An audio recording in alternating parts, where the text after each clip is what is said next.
Olá pessoal, tudo bem? Seguindo Veda Vitorelli, hoje com o nosso mandado de segurança contra ato judicial, parte 2. A gente discutiu bastante isso ontem, sobre como fazer com mandado de segurança contra ato judicial, uma questão complicada, falamos do agravo de instrumento. E aí eu disse que só cabe mandado de segurança se a decisão do juiz for irrecorrível, se não couber recurso. E que toda decisão do juiz no processo civil brasileiro é recorrível, então você vai acabar não achando nenhuma hipótese. Aí você pode se indagar, professor, mas será que o fato da decisão não ser recorrível de imediato não pode equipará-la a uma decisão irrecorrível e, portanto, autorizar o mandado de segurança? Há quem defenda isso. Há quem diga que se a decisão é irrecorrível de imediato, embora seja recorrível no futuro, então você teria uma hipótese que se equipararia a uma irrecorribilidade e você poderia fazer mandado de segurança. O problema é que a jurisprudência dos tribunais superiores exige um segundo requisito. Não basta, e é aí que muita gente se lasca, não basta que a decisão seja irrecorrível. A jurisprudência exige que ela seja teratológica ou manifestamente ilegal. Então, mesmo que... Olha o trabalho que você vai ter. Vamos imaginar que o juiz indefira uma prova. O indeferimento de prova é a hipótese clássica de não cabimento de agravo de instrumento. Você vai recorrer disso na apelação. Você quer fazer um mandado de segurança, porque não cabe agravo de instrumento. Ponto número 1, você vai ter que equiparar a inviabilidade de recurso imediato com irrecorribilidade, o que já vai te dar trabalho. Ponto número 2, você vai ter que comprovar que a decisão do juiz é teratológica ou manifestamente ilegal. Ah, professor, mas o que é teratológico ou manifestamente ilegal? São conceitos abertos. Não existe uma definição legal ou jurisprudencial disso.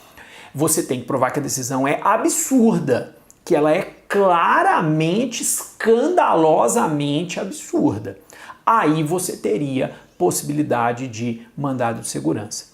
Fora exemplos manualescos, você não vai achar isso.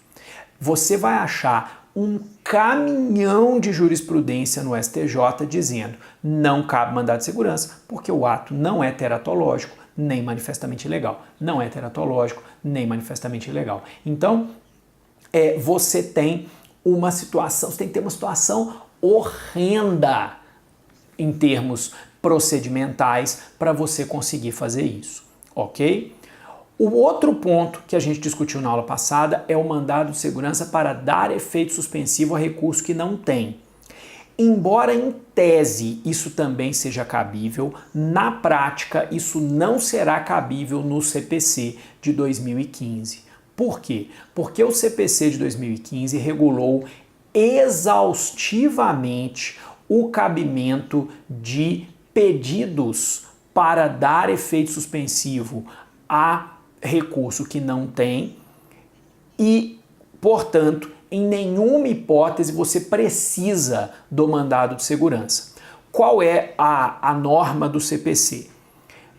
Bem tranquilo. Agravo de instrumento. A partir do momento que você fizer o agravo, que você distribuir o agravo, você pede efeito suspensivo ao relator do agravo. Então, só antes de falar de quem dá o quê, regrinha. Efeito suspensivo, pessoal, quando a gente fala em dar efeito suspensivo, a prática a gente fala em efeito suspensivo e, aspas, efeito suspensivo ativo. Esses são nomes bem impróprios. O nome próprio desse pedido para atribuir efeito suspensivo a um recurso que não tem ou atribuir efeito suspensivo ativo a um recurso que não tem é tutela provisória recursal. O que você quer quando você entra com uma ação e você pede o chamado efeito suspensivo, o que você quer é apenas uma tutela provisória no âmbito do recurso. E isso é conhecido como tutela provisória recursal. Nada mais do que isso. Você quer uma tutela provisória para dar ao recurso um efeito que ele não tem, seja para suspender uma decisão que está valendo, seja para fazer valer uma decisão que você não obteve. As regras são bem simples. No agravo de instrumento, distribuído o agravo, você pede esse efeito, essa tutela provisória recursal, ao relator do agravo. Como o agravo entra direto no tribunal, tranquilo, você entrou, pede ao relator. Hipótese número 2. A apelação, o RE e o RESP, você entra no tribunal ou no juízo inferior, ele colhe as contrarrazões e só depois ele manda para o tribunal superior. Seguem a mesma regra. Para quem você pede, então, a tutela provisória recursal? No período em que o recurso ainda está no grau recorrido, ele ainda não subiu, você dirige uma petição ao presidente do tribunal ad quem, então ao presidente do tribunal superior.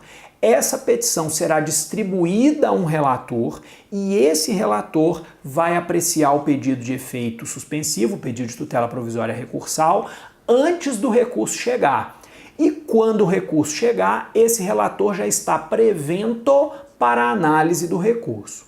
Se o recurso já chegou no tribunal e já tem relator, você pede ao relator. Simples assim. O que é importante você saber? Você nunca pede ao juízo recorrido. No novo CPC, o juízo recorrido nunca tem competência para dar tutela provisória recursal. Você sempre vai pedir para cima. Só existe uma situação que pode te confundir. É a situação do RE e do RESP que ainda não foi admitido.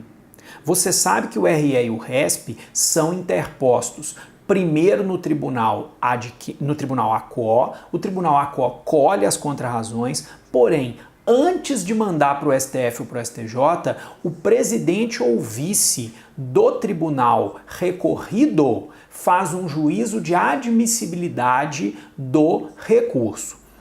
Então é como se você tivesse 3 degraus. Você tem o relator do recurso, a turma que julgou o recurso, ou o relator do recurso que fizeram o julgamento, lá da sua apelação, por exemplo.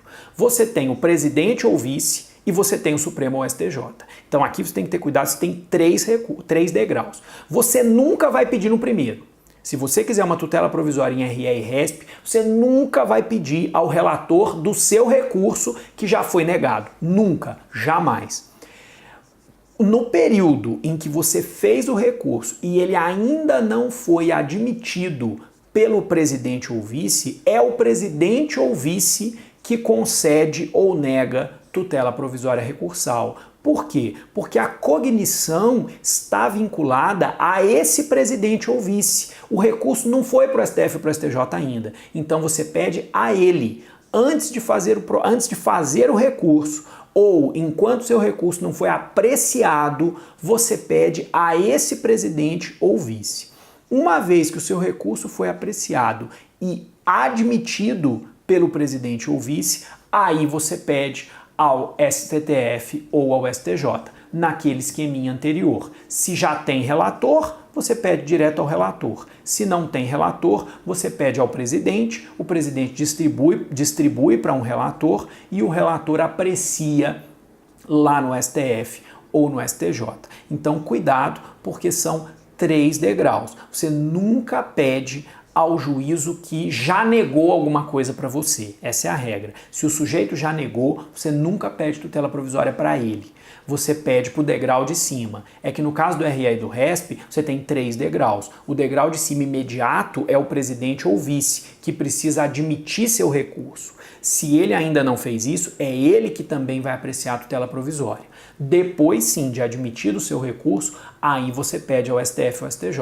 Ah, professor, e se ele não admite meu recurso? Se ele inadmitiu meu recurso e eu vou fazer o agravo em RE ou RESP para que o meu recurso suba? Resposta: você nunca pede a quem já te negou. Se você está fazendo um agravo em RE e RESP e você quer obter efeito suspensivo, você vai pedir ao STF ou ao STJ. Se já tiver relator, você pede ao relator. Se não tiver relator, você pede ao presidente e ele distribui para um relator. O importante é, você nunca pede a quem já te negou, ok? É isso aí. Um abraço, até amanhã.